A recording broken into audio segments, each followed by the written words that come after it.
மதுபான கடை, wine shop, இதை மூடினால் மக்களுக்கு லாபமா நஷ்டமா?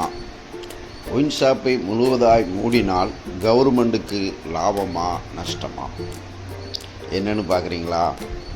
இன்றைக்கி ஐயா மோகன் சி லாசஸ் முதலமைச்சருக்கு ஒயின் ஷாப்பை மூட சொல்லி சில கருத்துக்களை சொல்லி வேண்டுதல் கொடுத்துருந்தாங்க. சத்தியம் டிவியில் பார்த்தேன். நானும் ஒரு கிறிஸ்டின். நான் பல இடங்களுக்கு போகும்போது இந்த மதுவை குறித்து மது விற்பனை பண்ணுறவர்கள், அதாவது ஒயின் ஷாப்பில் விற்பனை செய்கிற ஒருவர்கிட்ட நான் இந்த சோபாடிக்கிற நேரங்களில் உங்கள்கிட்ட நடந்த சுவையான சம்பவங்களை சொல்லுங்கன்னு, ஏன்னா 2 நாள் 3 நாள் அங்கே ஒர்க் பண்ண வேண்டியிருக்கும். அப்போ ஏதாவது பேச வேண்டியிருக்கும். அப்போ அந்த ஒயின் ஷாப்பில் நடத்துகிற சேல்ஸ்மேன்கிட்ட ஒருத்தர்கிட்ட பேசும்போது, பிரதர், நான் இந்த வேலையில் சேர்ந்துருக்கேன், ஆனால் நான் குடிக்கிறதே இல்லை. இந்த கடையில் ஒயின் ஷாப்புக்குள்ளேயே நான் இருக்கிறேன், நான் குடிக்கிறது இல்லை. ஆனால் சில நல்ல டீசெண்டாக ட்ரெஸ் பண்ணிக்கிட்டு வருவாங்க. வந்துட்டு, சார் எந்த சரக்கு அடித்தா நல்லா கிக் இருக்கும் அப்படின்னு கேட்பாங்க. அப்போது அதில் இருக்கிற காஸ்ட்லியான பொருளை எடுத்து நான் கையில் கொடுத்து, சூப்பராக இருக்கும் சார்னு சொல்லி கொடுப்பேன். அப்படியா சார், பல பேர் சொல்கிறாங்க சார் அப்படின்னு சொல்லுவாங்க. உண்மையிலே அவர் குடிக்கிறதே இல்லை. அப்போ நான் அவர்கிட்ட கேட்பேன், நீங்கள் சாராயமே அடித்தது இல்லை, அப்புறம் எப்படி சூப்பராக இருக்குன்னு சொன்னீங்க அப்படின்னு கேட்டேன். அதுக்கு அவங்க சொல்லுவாங்க, சார் நான் சேல்ஸ்மேன். இப்போ நாங்கள் ஒரு பெட்டு சேல்ஸ் பண்ணுறோம் அப்படின்னா ஒரு கஸ்டமர்ஸ் எங்கள் கடைக்கு வருவாங்க. நான் சேல்ஸ்மேனாக இருக்கும்போது, சார் என் பொண்ணுக்கு மேரேஜ் வச்சுருக்கேன் சார், சூப்பர் பெட்டு கொடுங்க சார், காசை பற்றி பிரச்சனையே இல்லைன்னு அவர் நடக்கும்போதே ஒரு தெம்பாக நடந்து வருவார். அவர் கையில் காசு இருக்குது, பொண்ணுக்கு வரதட்சணை கொடுக்குறதுக்கு என்ன காஸ்ட்லியான பெட்டு தாங்கன்னு சொல்லுவாங்க.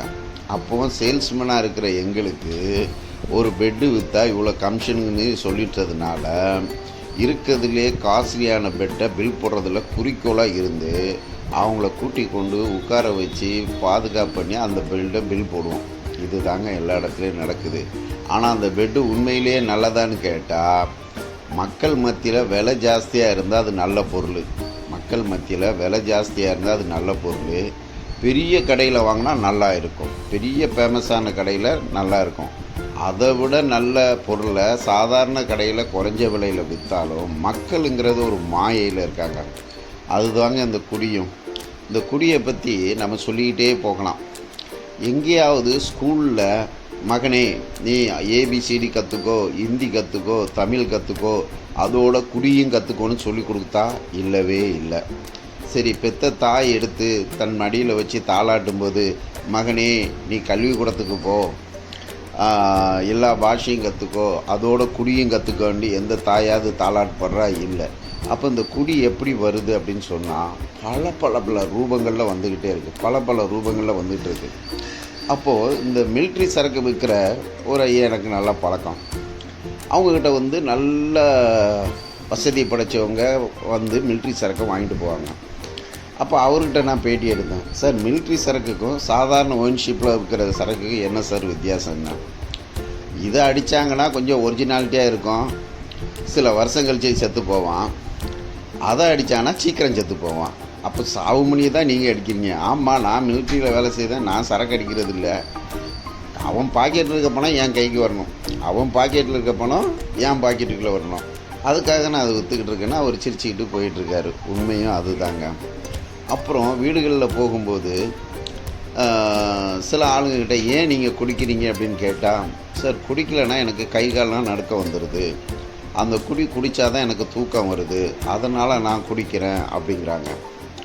அப்போது இதை ஏன் குடிக்க ஆரம்பிச்சிங்க அப்படின்னு கேட்டோம்னா, ஒருவர் எனக்கு சொல்லியிருந்தார், நான் நல்ல கட்டுப்பாடுள்ள ஒரு குடும்பத்தில் நான் பிறந்திருந்தேன், நான் ஒரு பெரிய கம்பெனியில் வேலை பார்த்தேன், பாடி எக்ஸசைஸ்லாம் பண்ணி அப்படி பாக்ஸர் மாதிரி இருப்பேன், அதனால் எனக்கு ஊரில் தெருவில் நல்ல மரியாதை இருந்துச்சு.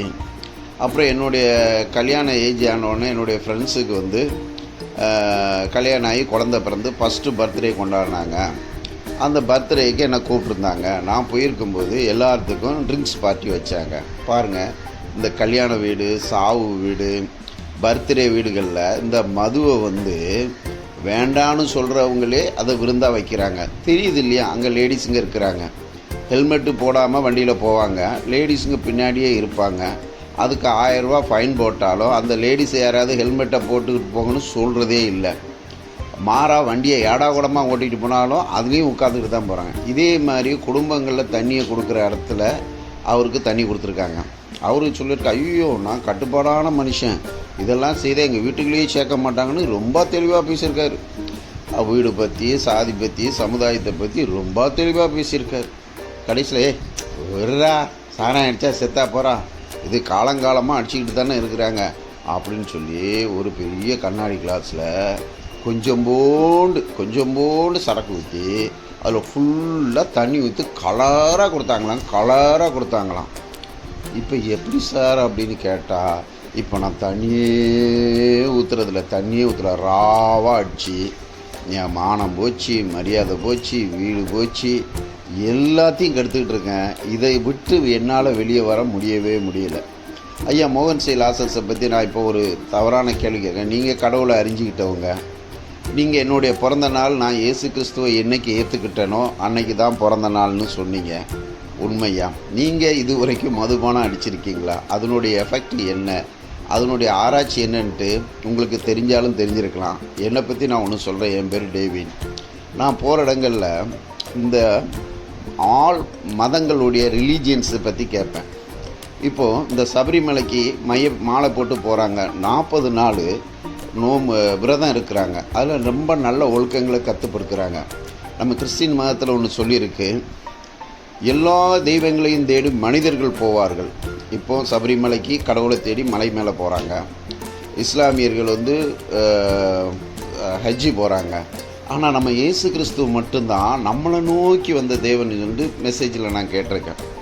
அப்போது நம்ம ட்ராங்க்ஸை எடுத்துக்கிட்டு ஒவ்வொரு வீடாக போய் கொடுக்கும்போது அதை இன்றைக்கி கொடுக்கக்கூடாதுன்னு அடிக்க வர்றாங்க. அதை அடிக்க வரட்டு இருக்கட்டும்.